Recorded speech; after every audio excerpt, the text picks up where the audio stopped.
For more on what today's warrant actually means, we're now going to turn to Harmeet Dhillon. She is a phenomenal attorney and the chairwoman of the Republican National Lawyers Association. Harmeet, thank you so much for joining us. You have been watching this as it has played out, kind of moment by moment. What do you make of these new developments that we've just learned today? Well, what we know that has been confirmed by the search warrant being revealed is that it was extremely broad, like Shannon just pointed out.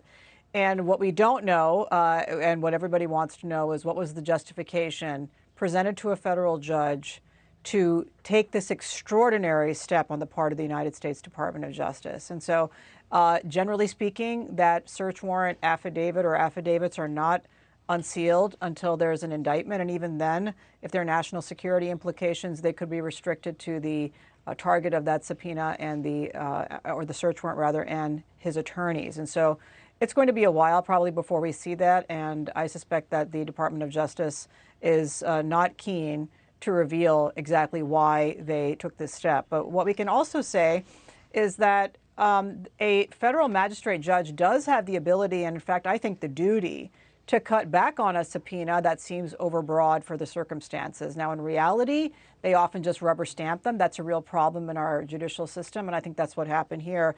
And I really my mind is blown that this can be a justified search of a former president. And so this is deeply troubling for anybody who cares about civil liberties in our country.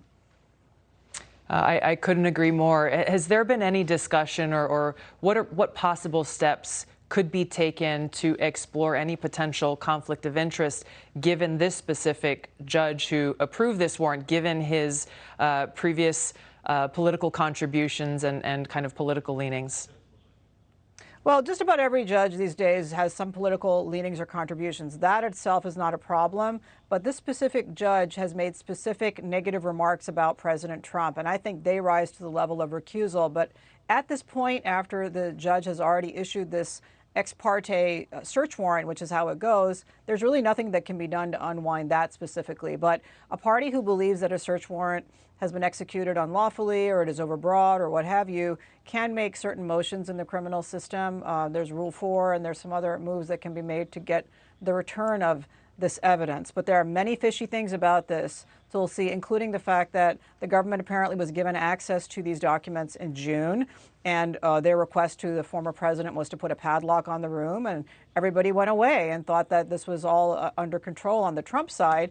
And then suddenly they come in with this sort of librarian issued SWAT team to take these drastic steps. And I think that that is very odd. And what it seems to me, and I'm not changing my view based on seeing the search warrant, this was a massive fishing expedition to see if they could concoct any evidence of anything. That is not how warrants are supposed to work in America. And that should outrage every civil libertarian. Yeah, I couldn't agree more. This is about so much more than whether or not people support Trump or against Trump. This is something that is directly connected to every one of our civil liberties. Thank you so much, Harmeet. I really appreciate your analysis, as always.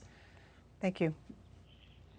Subscribe to the Fox News YouTube channel to catch our nightly opens, stories that are changing the world and changing your life. From Tucker Carlson Tonight.